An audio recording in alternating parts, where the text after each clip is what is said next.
Assalamualaikum warahmatullahi wabarakatuh. Halo teman-teman semua. Kita akan kembali melanjutkan materi pada mata kuliah vulkanologi dan geologi geotermal. Dan kali ini kita akan membahas terkait bagaimana magma bisa terbentuk. Saya awali dengan menunjukkan suatu gambar yang menggambarkan kondisi interior dari bumi. Jadi sebagaimana kita telah bahas pada materi sebelumnya, bahwa terdapat suatu proses yang dinamakan dengan arus konveksi di dalam bumi. Jadi terdapat pergerakan dari material bumi yang disebabkan karena adanya perbedaan panas. Itu artinya bahwa di dalam bumi itu ada bagian yang memiliki temperatur lebih tinggi, ada yang memiliki temperatur lebih rendah, terutama pada bagian mantel apabila kita berbicara mengenai arus konveksi.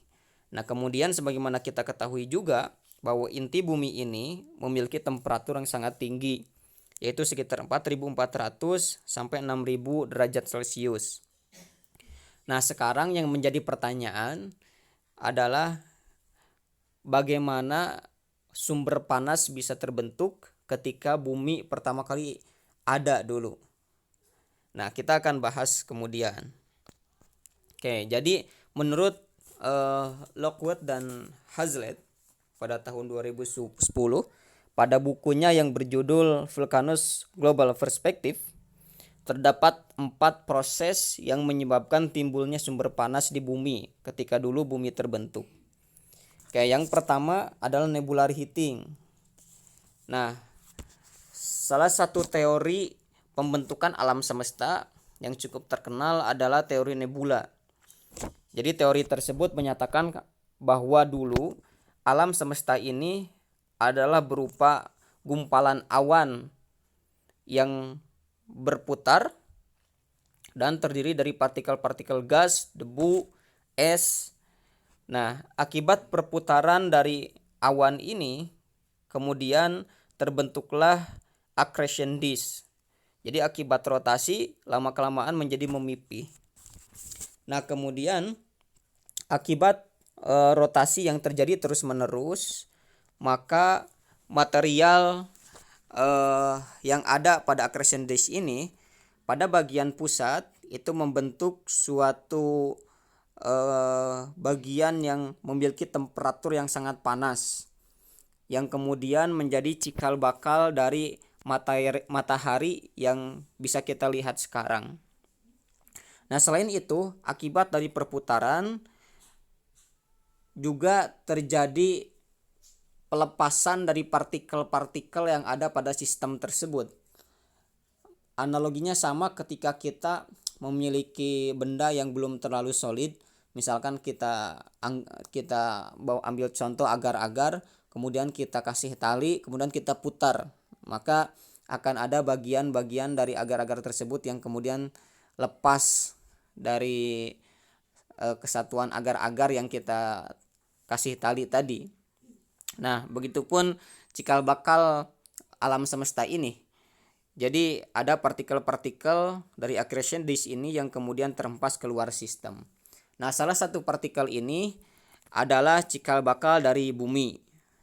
Nah, cikal bakal dari bumi ini kemudian akan bergabung dengan partikel-partikel lain yang terhempaskan setelahnya, maka menyebabkan volumenya semakin besar, masanya semakin besar. Nah, tentunya partikel-partikel yang baru bergabung setelahnya memiliki temperatur yang relatif tinggi karena memang baru saja terhempas dari suatu sistem atau accretion disk yang memang memiliki sumber panas yang cukup besar. Nah, inilah yang menjadi sumber panas yang pertama di bumi. Nah, kemudian yang kedua, bahwa setelah bumi mulai memadat, mulai mendingin, maka terjadilah pemadatan pada bagian interior bumi. Nah, sehingga volumenya menjadi lebih kecil. Nah, pemadatan ini terutama terjadi karena adanya pengaruh gravitasi yang menuju ke inti. Nah, akibat dari pemadatan karena gaya gravitasi ini atau karena pengaruh dari gaya gravitasi ini, maka timbullah sumber panas.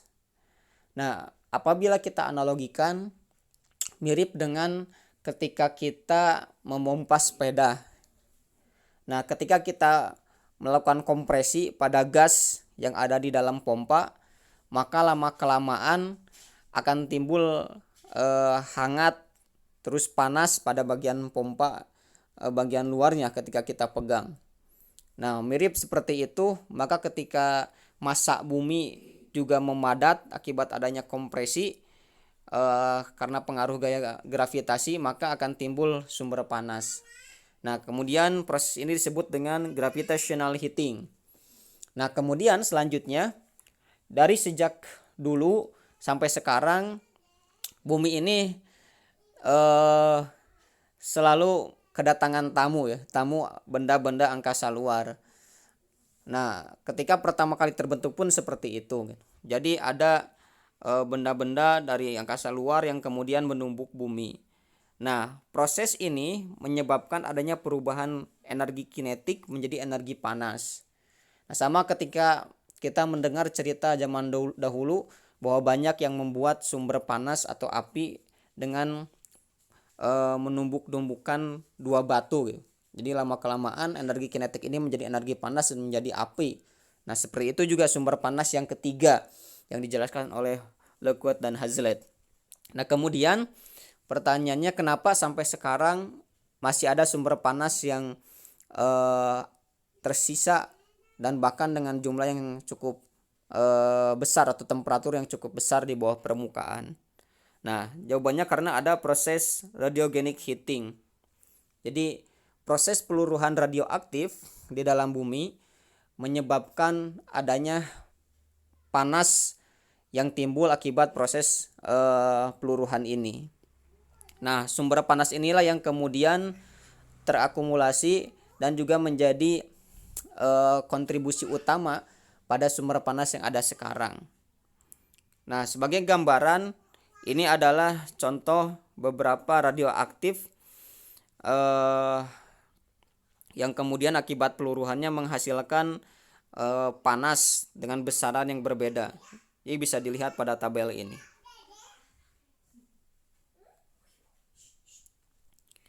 Oke, baik, selanjutnya setelah kita mengetahui bagaimana sumber panas bisa terbentuk, kita akan coba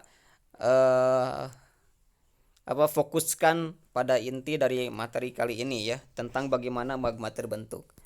Jadi ini adalah gambaran konseptual dari kondisi tektonik lempeng yang juga sudah ditampilkan pada materi sebelumnya.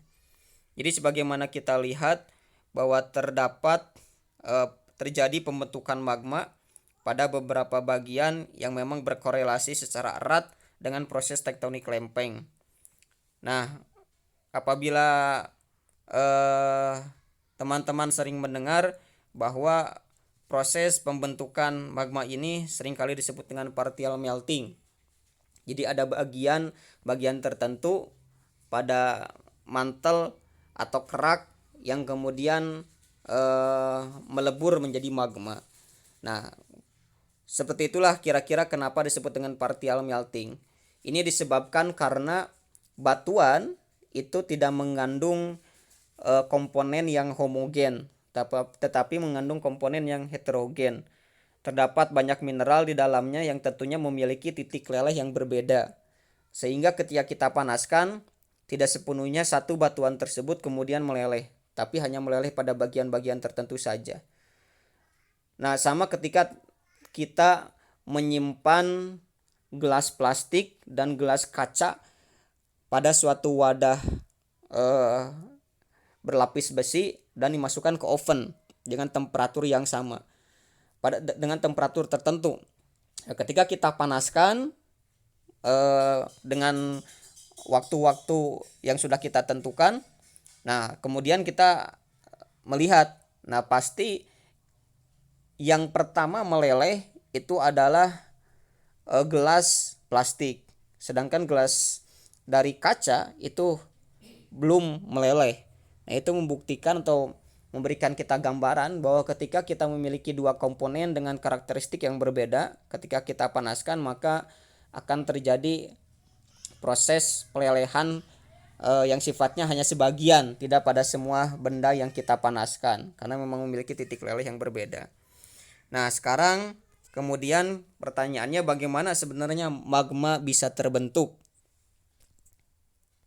Oke, ini adalah kurva yang sangat menarik ya, yang harus kita pelajari dan pahami ketika kita ingin berbicara mengenai bagaimana magma bisa terbentuk. Nah, jadi kurva ini pada garis hitam merah yang diberi tanda geotherm ini menunjukkan gradien geotermal dari bumi. Jadi semakin ke dalam, temperatur di bumi ini semakin panas. Nah, sedangkan area yang berwarna kuning ini merupakan fase cair dari peridotit. Jadi dalam kasus ini saya mengambil contoh batasan kapan peridotit bisa meleleh dan kapan peridotit tidak bisa meleleh, artinya masih dalam bentuk solid. Oke, jadi daerah yang berwarna kuning ini daerah di mana ketika peridotit sudah meleleh dan membentuk fase cair. Nah, sedangkan daerah ini yang ditandai dengan titik-titik berwarna hitam merupakan daerah ketika peridotit masih solid, artinya belum menjadi liquid atau masih dalam fase padat. Nah, sementara itu solid peridotit atau peridotit dalam fase padat itu akan mulai mencair ketika gradien geotermal ini sudah memasuki daerah yang berwarna kuning. Nah, jadi artinya kalau dalam kondisi normal seperti ini sampai kedalaman lebih dari 200 km, peridotit tidak akan meleleh karena memang gradien geotermal dari bumi itu belum cukup untuk melelehkan peridotit, di mana batasnya ada pada garis ini. Nah, lalu sekarang pertanyaannya, bagaimana supaya peridotit ini bisa meleleh dan menjadi magma? Oke, kita lihat kemudian grafik ini. Ini sebenarnya relatif sama dengan grafik yang tadi, tapi hanya untuk menyederhanakan. Kemudian saya hanya menampilkan garis batas antara liquid dan solid pada suatu material. Jadi garis gradien geotermal tidak ditampilkan. Jadi artinya hanya untuk mempermudah gambaran bahwa ketika kita memiliki titik di sini artinya dia masih solid, tapi ketika titik melewati garis yang berwarna merah ini artinya dia sudah liquid. Nah, sekarang kita kembali ke pertanyaan yang tadi, bagaimana peridotit atau material bisa meleleh kemudian menjadi magma. Oke, kita ambil contoh yang pertama ketika kita memiliki titik di sini. Artinya material masih bersifat solid. Nah, supaya material tersebut kemudian berubah menjadi liquid, maka kita harus melewatkan titik ini, melewati garis yang berwarna merah ini. Nah, yang pertama pada gambar A ini ada dua cara. Yang pertama yaitu menurunkan tekanan sehingga material dalam fase solid bisa kemudian meleleh membentuk magma. Nah, artinya menurunkan tekanan berarti pada temperatur yang masih relatif sama. Jadi temperaturnya masih sama, tapi tekanannya menjadi lebih rendah. Nah, proses ini kemudian disebut dengan decompression melting. Proses yang kedua, kita meningkatkan panas tanpa merubah tekanan.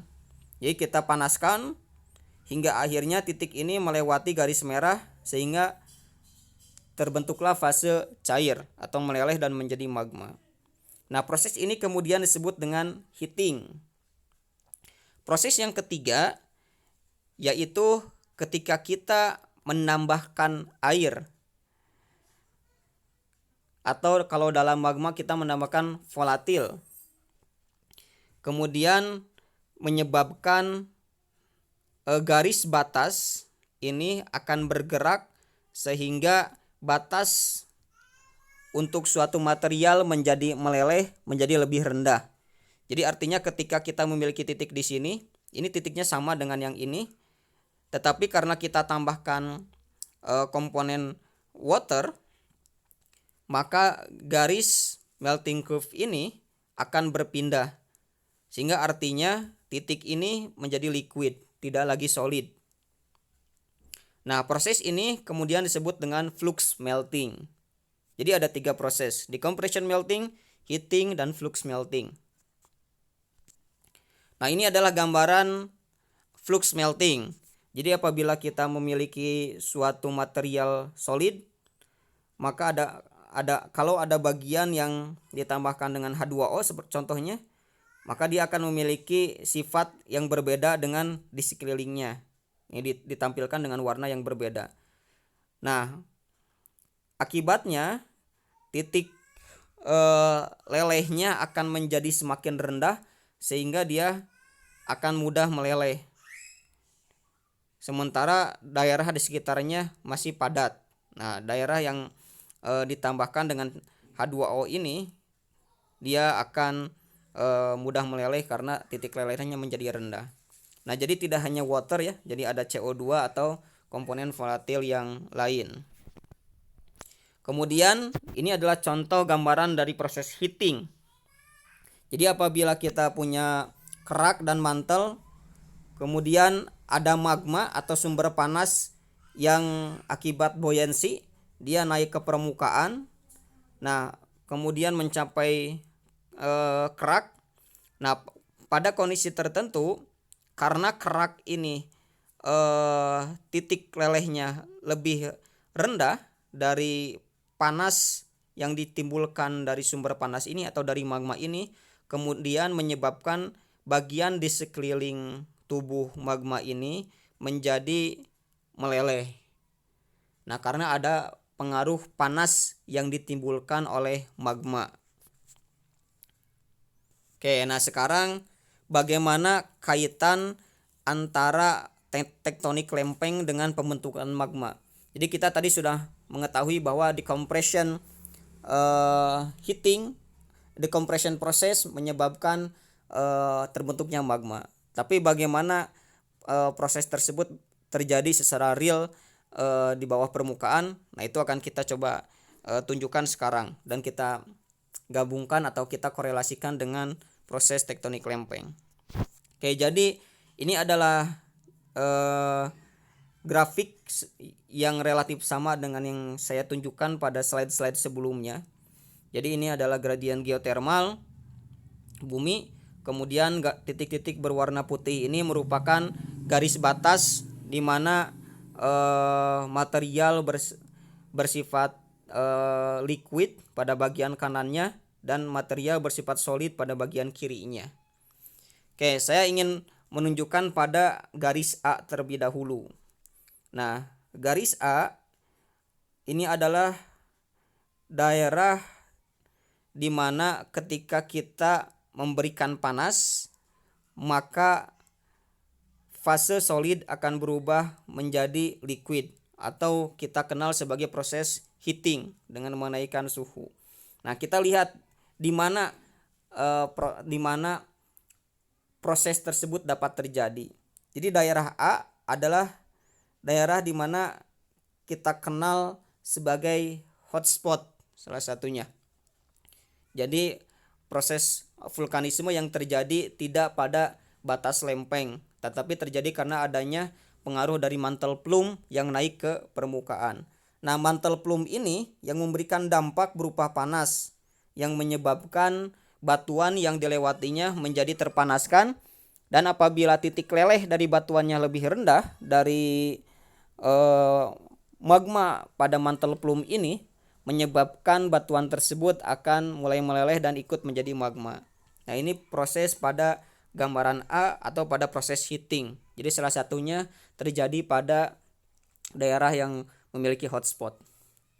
Nah, kemudian pada daerah yang ditandai dengan huruf B, bahwa pembentukan magma terjadi melalui proses dekompresi. Tekanannya diturunkan pada temperatur yang relatif sama. Nah, kita lihat gambarannya pada gambar di bawah. Proses B terjadi salah satunya pada proses vulkanisme di zona batas lempeng divergen atau pada Mid Oceanic Ridge. Jadi pada daerah tersebut dijelaskan pada pertemuan sebelumnya atau pada materi sebelumnya terdapat arus konveksi. Nah, arus konveksi ini dapat membawa material dari yang ada di bawah permukaan atau kedalaman yang lebih dalam mencapai permukaan atau relatif di dekat permukaan atau lebih dekat dengan permukaan. Nah, hal tersebut menyebabkan material tersebut berpindah dari daerah yang memiliki tekanan yang tinggi ke tekanan yang rendah, atau kita kenal dengan proses dekompresi. Nah, hal tersebutlah yang kemudian menyebabkan material tersebut bisa berubah dari fase solid menjadi fase liquid atau fase cair.